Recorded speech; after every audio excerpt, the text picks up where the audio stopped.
आज आप लोग सुनेंगे राजा विक्रमादित्य की कहानी, सिंहासन बत्तीसी की कहानी, पहली पुतली रत्न मंजरी की कहानी। अम्बावती में एक राजा राज्य करता था। वह बड़ा दानी था। उसी राज्य में धर्मसेन नाम का एक और बड़ा राजा हुआ। उसकी 4 रानियां थीं। एक थी ब्राह्मण, दूसरी क्षत्रिय, तीसरी वैश्य और चौथी शूद्र। ब्राह्मणी से एक पुत्र हुआ जिसका नाम ब्रहानित रखा गया। छत्रानी से 3 बेटे हुए। एक का नाम शंख, दूसरे का नाम विक्रमादित्य और तीसरे का भर्तृहरि रखा गया। वैश्य से एक लड़का हुआ जिसका नाम चंद्र रखा गया। शूद्रानी से धन्वंतारी हुए। जब वे लड़के बड़े हुए तो ब्राह्मणी का बेटा घर से निकल पड़ा और धारापुर आया। हे राजन, वहाँ के राजा तुम्हारे पिता थे। इस लड़के ने राजा को मार डाला और राज्य अपने हाथ में लेकर के उज्जैन पहुँचा। संयोग की बात है कि उज्जैन में आते ही वह मर गया। उसके मरने पर छत्रानी का बेटा शंख गद्दी पर बैठा। कुछ समय बाद विक्रमादित्य गद्दी पर बैठे।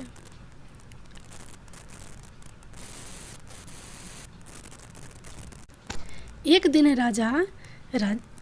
राजा विक्रमादित्य को राजा बाहुबल के बारे में पता चला कि जिस गद्दी पर वह बैठे हैं वह राजा बाहुबल की कृपा से है। पंडितों ने सलाह दी कि हे राजन, आपको जग जानता है, लेकिन जब तक राजा बाहुबल आपका राज तिलक नहीं करेंगे तब तक आपका राज्य अचल नहीं होगा। आप उनसे राज तिलक करवाओ। विक्रमादित्य ने कहा, अच्छा। और वह अपने ज्ञानी और विश्वसनीय साथी लुतवरन को साथ लेकर वहाँ गए। बाहुबल ने बड़े आदर से उसका स्वागत किया। 5 दिन बीत गए। लुतवरन ने विक्रमादित्य को सलाह दी कि जब आप विदा लेंगे तब राजा बाहुबल आपसे कुछ मांगने को कहेंगे। राजा के घर में एक सिंहासन है जिसे साक्षात महादेव ने राजा इंद्र को दिया था और बाद में इंद्र ने बाहुबल को दिया।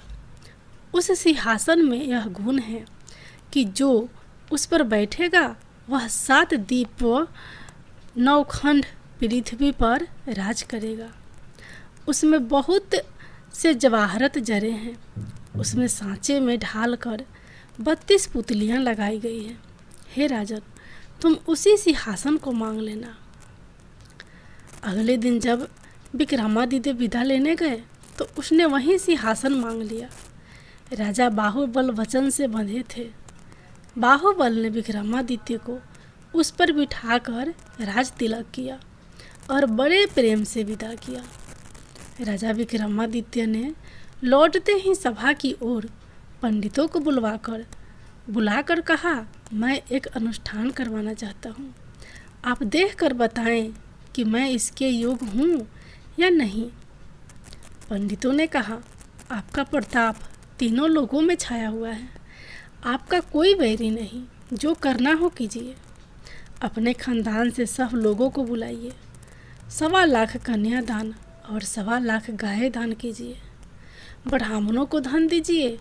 जमींदारों का 1 साल का लगान माफ़ कर दीजिए। इतना कहकर पुतली रत्न मंजरी बोली, हे राजन, आपने अगर कभी ऐसा दान किया है तो सिंहासन पर अवश्य बैठे। पुतली की बात सुनकर राजा भोज निराश हो गए।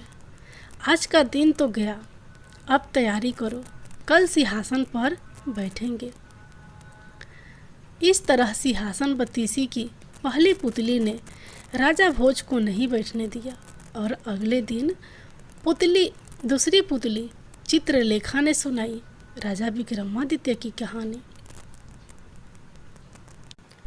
अगले दिन जैसे ही राजा भोज ने सिंहासन पर बैठना चाहा तो दूसरी पुतली बोली, जो राजा विक्रमादित्य जैसा गुणी हो, पराक्रमी हो, यशस्वी हो, वहीं बैठ सकता है इस सिंहासन पर। राजा ने पूछा, विक्रमादित्य में क्या गुण थे?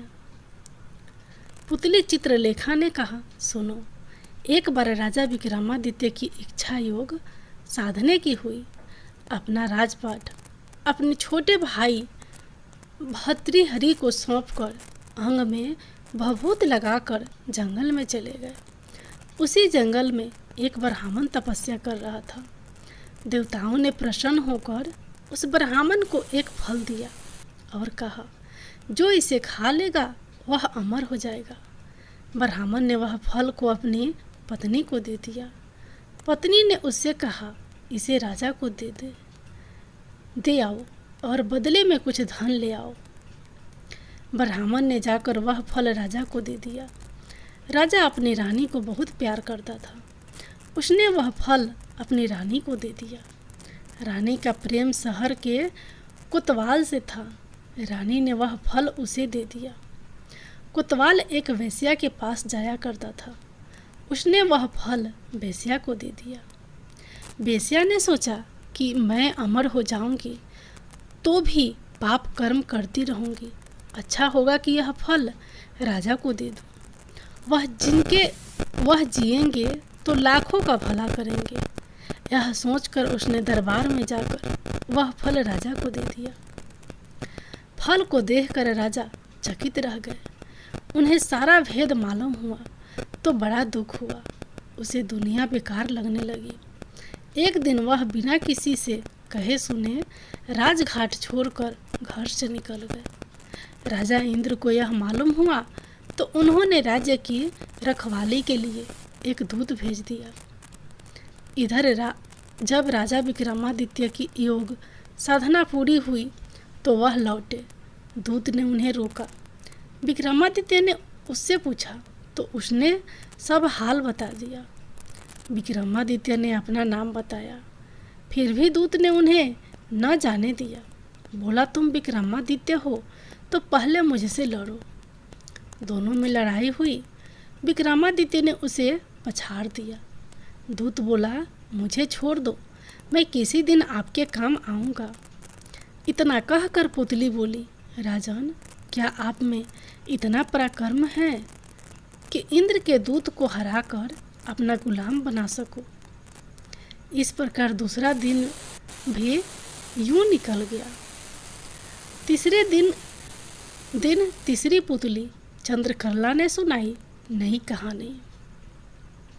तीसरे दिन जब सिंहासन पर बैठने को हुआ तो चंद्रकला नाम की तीसरी पुतली ने उसे रोककर कहा, हे राजन, यह क्या करते हो? पहले विक्रमादित्य जैसे काम करो, तब सिंहासन पर बैठना। राजा ने पूछा, विक्रमादित्य ने कैसे काम किए थे? पुतली बोली, लो सुनो। तीसरी पुत्री चंद्रकला ने जो कथा सुनाई वह इस प्रकार है। एक बार पुरुषार्थ और भाग्य में इस बात पर ठन गई कि कौन बड़ा है। पुरुषार्थ कहता है कि बगैर मेहनत के कुछ भी संभव नहीं है, जबकि भाग्य का मानना था कि जिसको जो भी मिलता है भाग्य से मिलता है, परिश्रम की कोई भूमिका नहीं होती है। उनके विवाद ने ऐसा उग्र रूप ग्रहण कर लिया कि दोनों को देवराज इंद्र के पास जाना पड़ा। झगड़ा बहुत ही पेचीदा था, इसलिए इंद्र भी चकरा गए। पुरुषार्थ को वे नहीं मानते जिन्हें भाग्य से ही सब कुछ प्राप्त हो चुका था। दूसरी तरफ अगर भाग्य को बड़ा बताते तो पुरुषार्थ उनका उदाहरण प्रस्तुत करता, जिन्होंने मेहनत से सब कुछ अर्जित किया था। इंद्र असमंजस में पड़ गए और किसी निष्कर्ष पर नहीं पहुँचे। काफ़ी सोचने के बाद उन्हें विक्रमादित्य की याद आई। उन्हें लगा सारे विश्व में इस झगड़े का समाधान सिर्फ वही कर सकते हैं। उन्होंने पुरुषार्थ और भाग्य को विक्रमादित्य के पास जाने के लिए कहा। पुरुषार्थ और भाग्य मानव वेश में विक्रमादित्य के पास चल पड़े। विक्रमादित्य को भी झगड़े का तुरंत कोई समाधान नहीं सूझा। उन्होंने दोनों से 6 महीने बाद आने को कहा। जब वे चले गए तो विक्रमादित्य ने काफ़ी सोचा। समाधान के लिए वे सामान्य जनता के बीच वेश बदलकर घूमने लगे।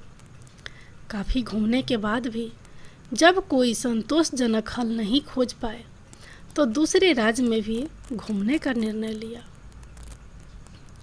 काफ़ी भटकने के बाद भी जब कोई समाधान नहीं निकला तो उन्होंने एक व्यापारी के यहाँ नौकरी कर ली।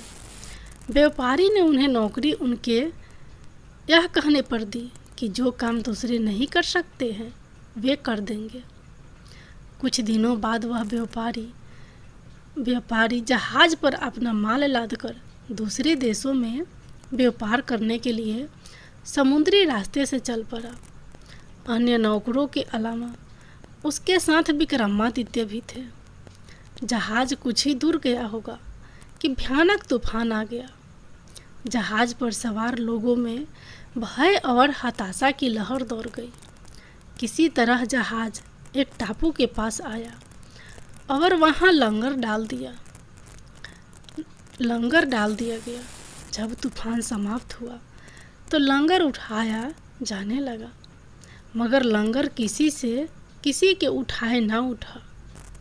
अब व्यापारी को याद आया कि विक्रमादित्य ने यह कहकर नौकरी ली थी कि जो कोई ना कर सकेगा वे कर देंगे। उसने विक्रम से लंगर उठाने को कहा।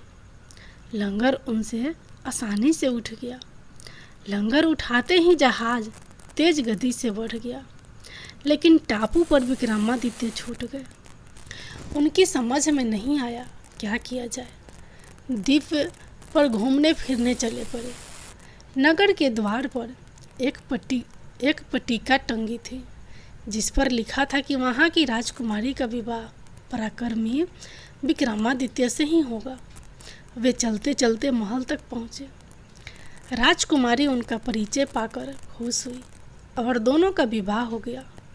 कुछ समय बाद वे कुछ सेवकों को साथ ले अपने राज्य की ओर चल पड़े। रास्ते में विश्राम के लिए जहाँ डेरा डाला वहीं एक सन्यासी से उनकी भेंट हुई। सन्यासी ने उन्हें एक माला और एक छड़ी दी। उस माला की 2 विशेषताएं थी। उसे पहनने वाला अदृश्य होकर सब कुछ देख सकता था तथा गले में माला रहने पर उसका हर कार्य सिद्ध हो जाता। छड़ी से उसका मालिक सोने के पूर्व कोई भी आभूषण मांग सकता था।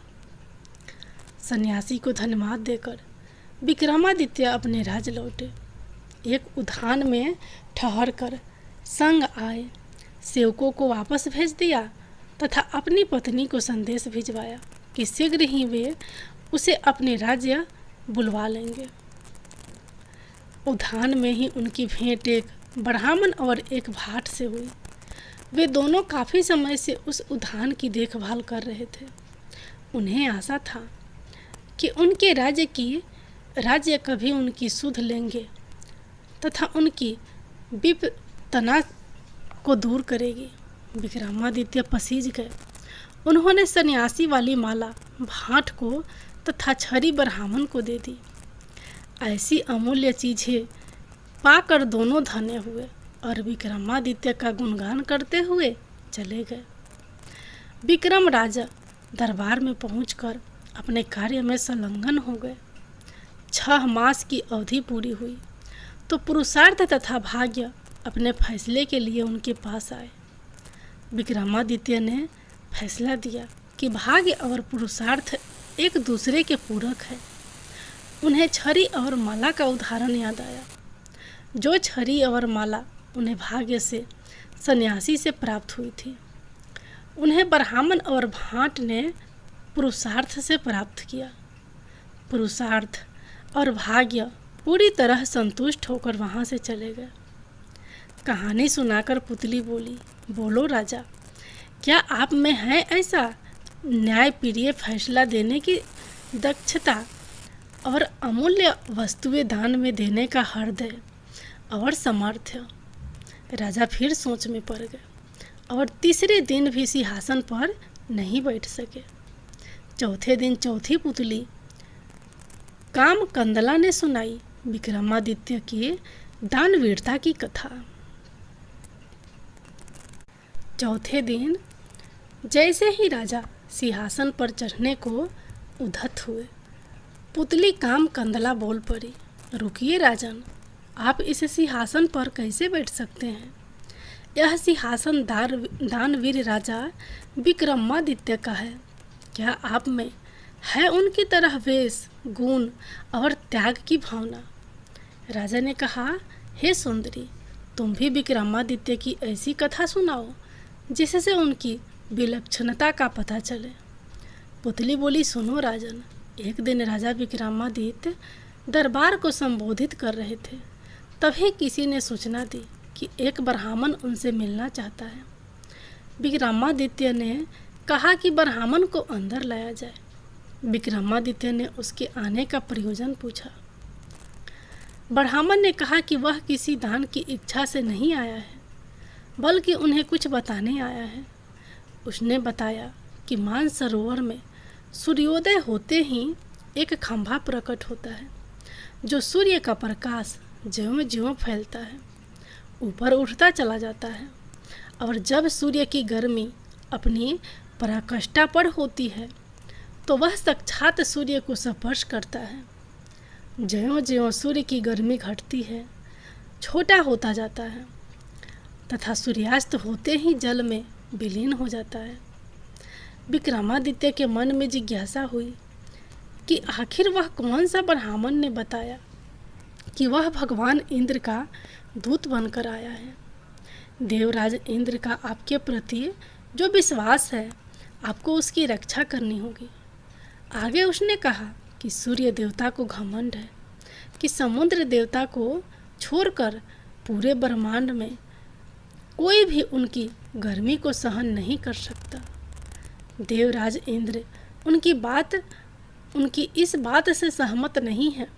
उनका मानना है कि उनकी अनुकंपा प्राप्त मृत्यु लोक का एक राजा सूर्य की गर्मी की परवाह ना करके उनके निकट जा सकता है। वह राजा आप हैं। राजा विक्रमादित्य को अब सारी बात समझ में आ गई। उन्होंने सोच लिया कि पर्णोत्सर्ग करके भी सूर्य भगवान को समीप से जाकर नमस्कार करेंगे तथा देवराज के उनके प्रति विश्वास की रक्षा करेंगे।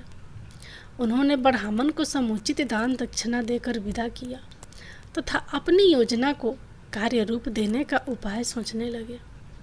भोर होने पर दूसरे दिन वे अपना राज्य छोड़कर चल पड़े।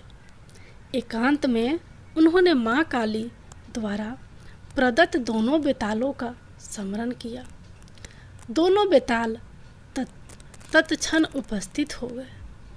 विक्रम को दोनों बेताल ने बताया कि उन्हें उस खंभे के बारे में सब कुछ पता है। दोनों बेताल उन्हें मानसरोवर के तट पर लाए।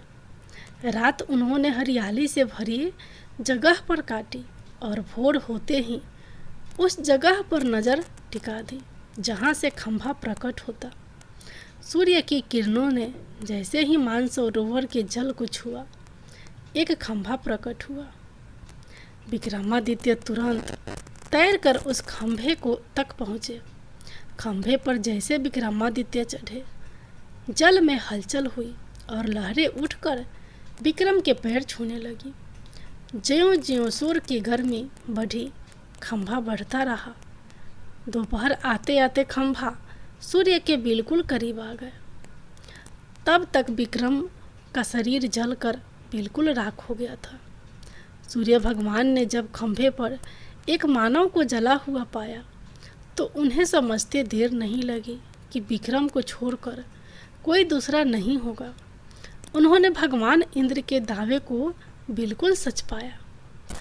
उन्होंने अमृत की बूंदों से विक्रम को जीवित किया तथा अपने सवर्ण कुंडल उतार कर भेंट कर दिए।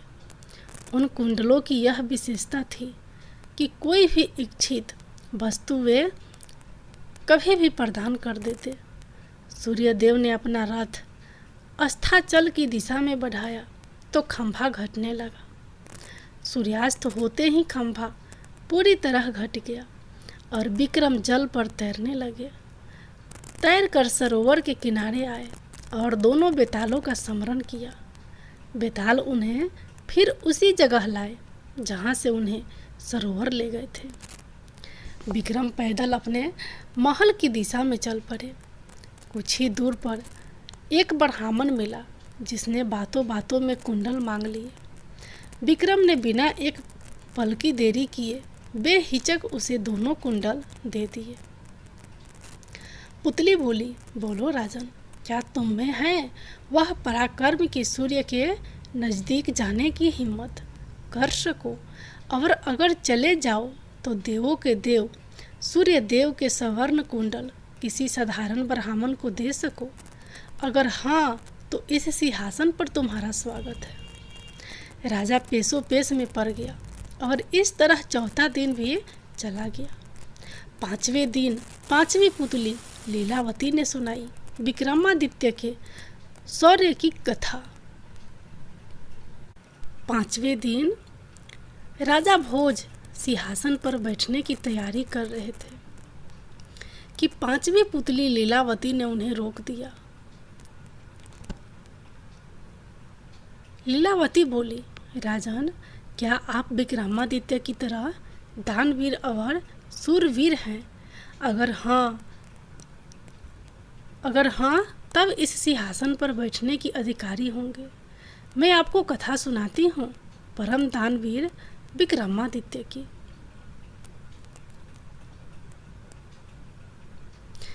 एक दिन विक्रमादित्य दरबार में राजकाज निपटा रहे थे।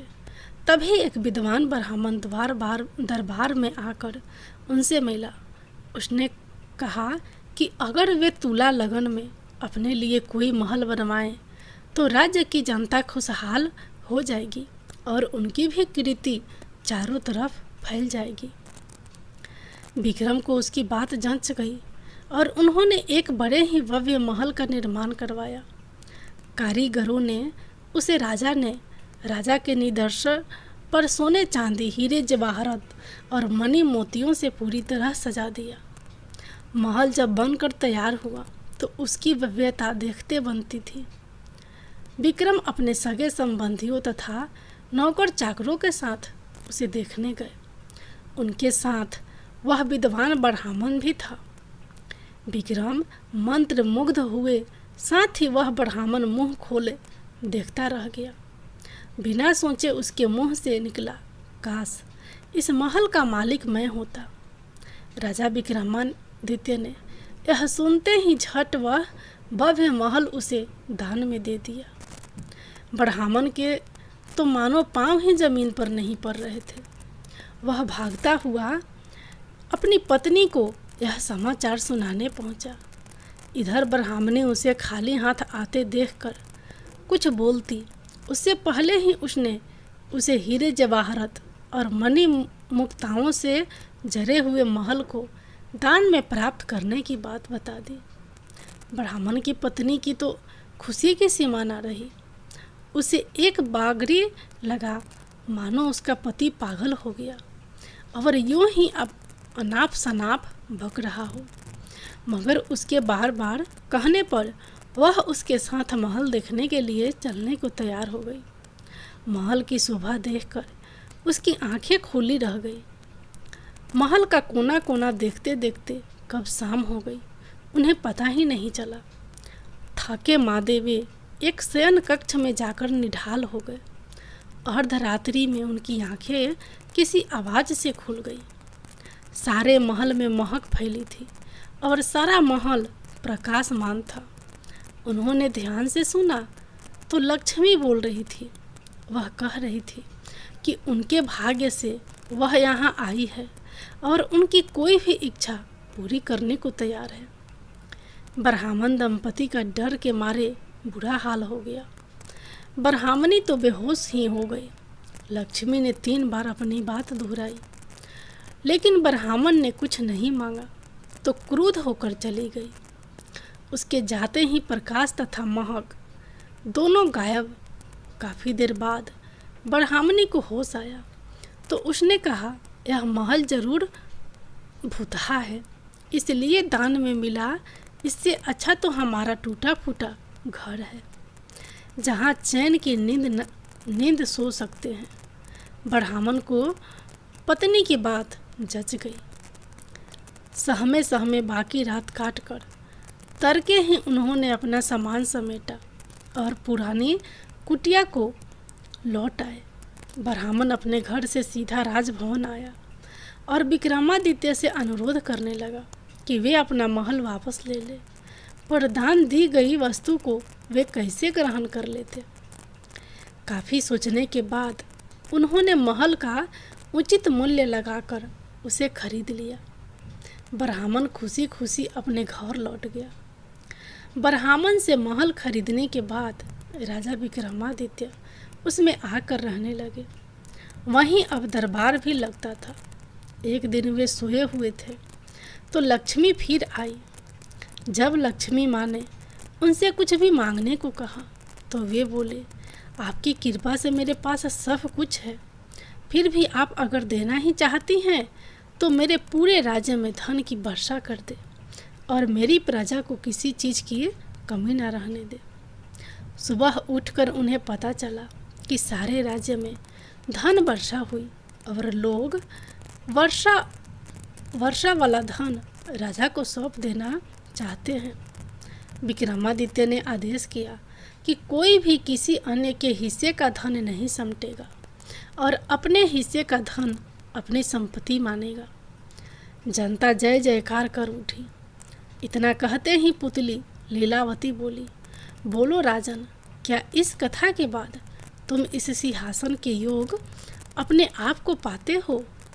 राजा भोज निराश हो गए और अपने कक्ष में लौट गए। छठी पुतली की कहानी अगले वीडियो में सुनने को मिलेगा। तब तक के लिए बाय बाय।